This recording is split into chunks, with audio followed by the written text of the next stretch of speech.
Oi, pessoal, tudo bem? Então, vamos iniciar hoje a gravação de nossas aulas no curso de mecânica.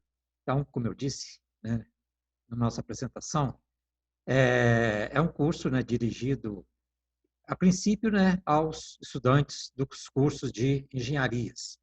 Entretanto, né, acho que ele pode ser de interesse geral, quem faz outros cursos também na área de exatas.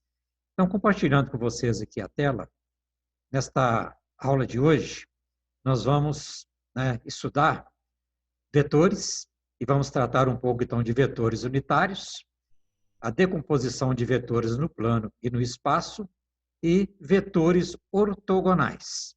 Pois bem, então, imagine um vetor qualquer, A.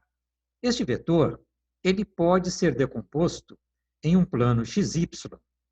No eixo X, ele vai ter uma componente AX. No eixo Y, ele tem uma componente AY. Este vetor forma com o eixo x um ângulo θx e com o eixo y um ângulo θy. A partir da definição do cosseno de um ângulo, que é o quê? Cosseno de θx, é o cateto adjacente a x, dividido pela hipotenusa, que é o módulo do vetor A. Então, eu posso escrever que AX é A cosseno θx. Também posso escrever que AY é igual a A cosseno de θy.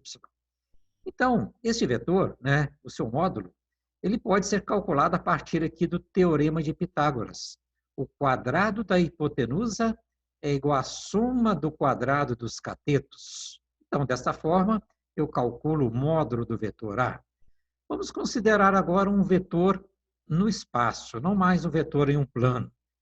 Então, vejam bem, para vocês entenderem esse referencial, considere o quarto de vocês. Então, tome como referência uma parede. Nesta parede, no rodapé, você então vai traçar aqui o eixo X. Neste canto da parede, juntamente com a outra, na junção das duas, você traça o eixo Y. E neste rodapé aqui, da outra parede, o eixo Z. Então, vamos considerar que eu tenho uma formiguinha que vai sair deste canto aqui, origem do sistema, e tem que deslocar até o canto oposto, do outro lado do quarto. Então, essa formiguinha pode, por exemplo, deslocar aqui um comprimento, né, que eu chamo de AX, depois subir aqui no canto da parede, eu chamo de AY, que é paralelamente aqui, ó, ao eixo Y, e depois ela desloca paralelamente ao eixo Z, deslocando de a Z. Então, qual é o vetor resultante, o vetor da formiguinha, quando ela partiu da origem e veio até aqui? É o vetor A, que uniu o ponto de partida ao ponto de chegada. Então, vejam bem, como que eu vou calcular agora o módulo deste vetor A? Então, façamos a decomposição deste vetor aqui, inicialmente, no eixo Y. Então, ela gera aqui uma componente AY e aqui forma um triângulo retângulo. Se foi decomposto ali, aqui é 90 graus. Então, a hipotenusa ao quadrado é igual à soma do quadrado dos catetos, onde esse D aqui, ó, seria a diagonal, lá no teto do quarto. Fazendo, então, a decomposição deste vetor no eixo Z, eu posso escrever também para este triângulo retângulo aqui, onde a hipotenusa agora é diagonal aqui no piso. Um cateto é a componente AZ e o outro, esse lado aqui, que é igual a x. Então, D ao quadrado é igual a Z ao quadrado mais AX ao quadrado.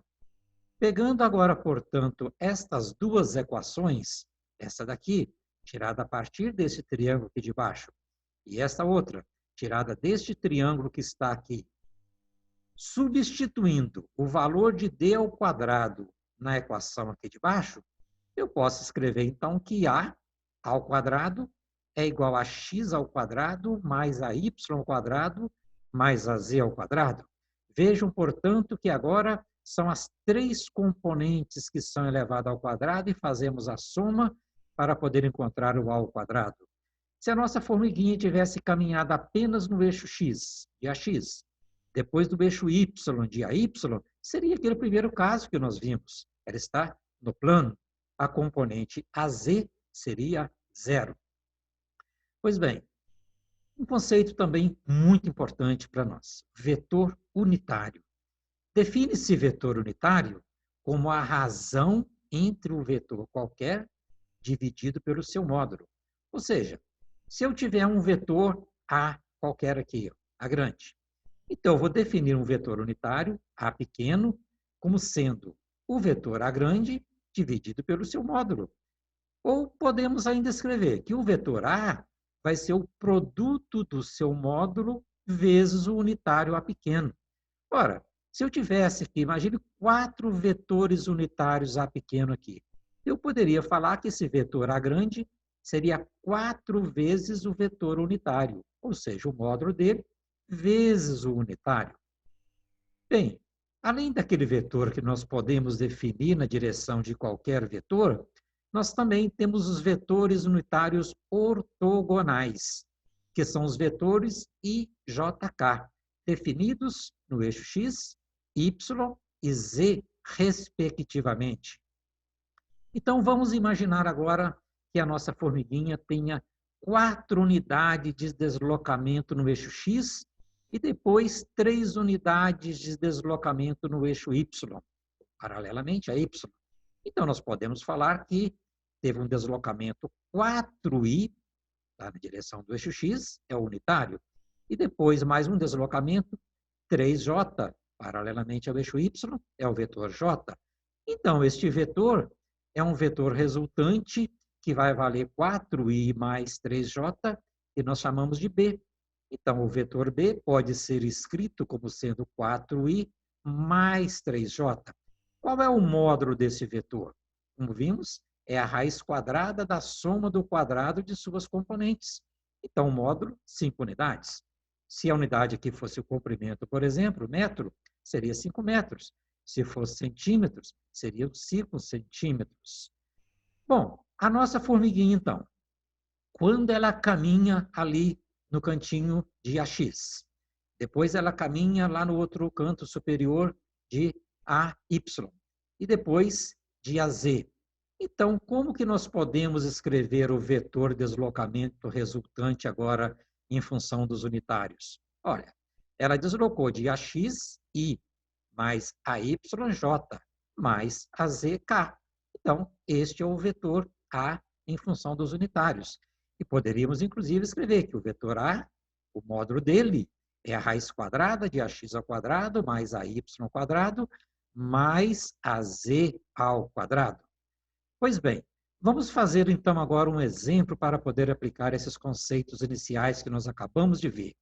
Então, nessa figura aqui, nós temos um corpo de peso W sustentado pelo cabo AB, pelo cabo AC e por uma força F.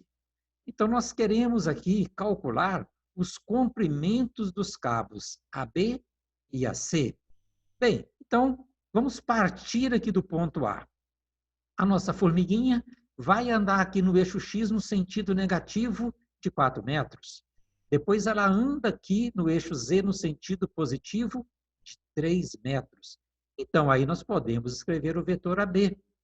Da mesma forma, ela pode caminhar aqui de 4 metros no sentido negativo do eixo X, subir 4 metros aqui no eixo Y e depois caminhar 2 metros paralelamente ao eixo Z, também no sentido negativo. Então, aí nós temos o vetor AC. Então, o que é o vetor AB? O vetor AB vale menos 4i mais 3k. E qual é o módulo deste vetor AB? Raiz quadrada da soma do quadrado de suas componentes. Então, o módulo de AB é o comprimento do cabo AB, 5 metros. E o vetor AC? Ora, o vetor AC vai ser menos 4i mais 4j menos 2k. Qual é o módulo desse vetor AC? Raiz quadrada da soma do quadrado de suas componentes, que vai dar 6 metros. Então, assim, nós vimos nessa aula uns conceitos fundamentais e os aplicamos. Vejam bem, a melhor forma de você aprender é escrever o que você acabou de ver. Então, se você viu esse vídeo, entendeu? faça uma síntese dele. É muito importante escrever para poder ajudar na aprendizagem. Eu vou aproveitar para deixar indicado para vocês aqui 2 livros. O livro do Beer Johnston é um livro, né, de mecânica vetorial para engenheiros. Esse é o de estática, mas tem o de cinemática e dinâmica. E também o livro do Eberle, que também tem um livro de cinemática e dinâmica e tem também o de estática. São 2 livros muito bons. Então, agradeço a vocês, né, por assistir esse vídeo e depois continuaremos com esses conceitos. Até a próxima.